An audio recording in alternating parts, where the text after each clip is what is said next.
You know, if you've ever felt that modern dating is this confusing, frustrating, and, let's be honest, sometimes completely absurd game, you're not wrong. But what if I told you that behind all that chaos, there's a hidden set of rules? Well, today, we're gonna pull back the curtain and uncover them. All right, let's just dive right into this whole world of modern dating. We're talking about the apps, the swipes, the prompts, and all the powerful psychological forces that are shaping every single interaction you have on them. And right there on the surface, the whole experience can feel both deeply personal and, yeah, just utterly bizarre. I mean, you can pour your heart into a thoughtful prompt, only to find that what really gets a reaction is, well, that. It's the strange world where high stakes and lowbrow humor live side by side. But underneath all the absurdity, there's a pretty brutal statistical reality. Studies and user data have shown that women, on average, swipe right on only about 4.5% of male profiles. Just think about that for a second. For every 20 profiles a woman sees, she's likely interested in just one. This creates a massive imbalance in the system. So you've got this huge disconnect, right? Millions of people on these apps, but only a tiny percentage of actual matches are happening. It just raises this really big question. What is actually going on behind the screen? What's driving all these decisions? So what's really at the heart of all this? Well, it comes down to this massive gap between what people say they want in a partner and how they actually behave when they're swiping away. See, on one hand, if you ask people or just read their profiles, they'll list all these wonderful soft traits, right? Kindness, emotional availability, stability. But when researchers look at the actual swiping data, what people's actions reveal, a totally different picture emerges. The choices people make overwhelmingly favor traits like high social status and, physical dominance. So, are people just lying? Not exactly. This is a classic case of what psychologists call social desirability bias.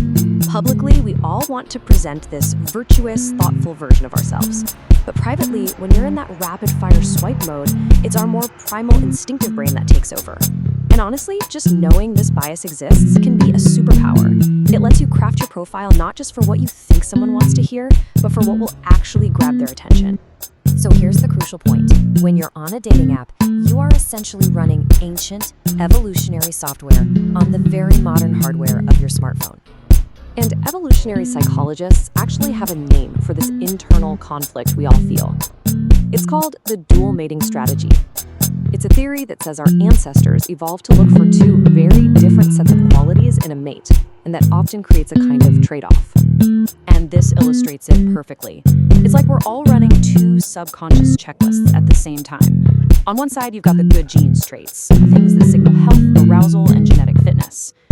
Physical attractiveness, dominance. But on the other side, you've got the good dad traits, qualities that signal reliability, safety, and a willingness to invest time and resources. Okay, so let's shift gears and talk about the game's designers, because we need to see how all this psychology gets built right into the apps themselves. These platforms aren't just passive observers here. They are very active participants. And here's the thing, the most successful apps, they don't just know about this internal conflict we have between good genes and good dad. Their entire business model is built to capitalize on that tension, to keep us engaged and keep us swiping. I mean, just take Hinge, for example. Their famous slogan is a masterclass in what's called empathy marketing. It speaks directly to our conscious, rational brain, the part of us that is genuinely looking for that long-term, good dad kind of partner. It's literally promising you an end to the game. Or look at Bumble. They built a whole monopoly by solving a critical pain point for women. That feeling of being overwhelmed or even unsafe. By giving women the power to start the conversations, they created this incredibly powerful feeling of control and security. It totally validates the user's belief that they're prioritizing safety and carefully vetting people. And this one core feature creates what's known in the business world as a flywheel. It's this self-reinforcing loop that just builds and builds momentum. So here's how it works for Bumble. That promise of safety attracts more women to the app. Then, that concentration of engaged women attracts high-quality men. And that, in turn, makes the app even more valuable and safer for women. And the wheel just keeps spinning, faster and faster. So, understanding all these dynamics is incredibly empowering, right? It lets you see the game for what it is, a system that's been designed with very specific rules and goals. But it's also so important to remember that this whole model, the one built on that good genes versus good dad tension, that's just one version of the game. There are others.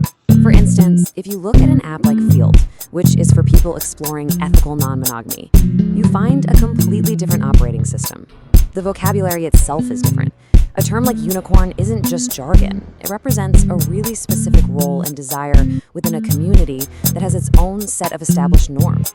And when a word like triad is just commonplace on a platform, it shows you that the app's whole architecture is built around a fundamentally different idea of what a relationship can even be. It's not just about finding the one. It's about exploring all kinds of connections. And that really proves that the structure of dating isn't fixed. It's a series of design choices that totally shape our behavior. These communities are even developing sophisticated concepts like couples privilege to help them navigate the unique challenges of their dating world. By creating language for these power dynamics, they're actively building a more transparent and equitable system. They are literally consciously designing a different game with totally different value. And so, at the end of the day, the ultimate takeaway is this. Modern dating is a game, yes, but it's not just one game. There are many. And now that you can see the hidden psychological forces and the design choices that are shaping your every swipe, you get to decide. You get to decide which game you want to play, how you want to play it, and, most importantly, what your own rules for winning really are.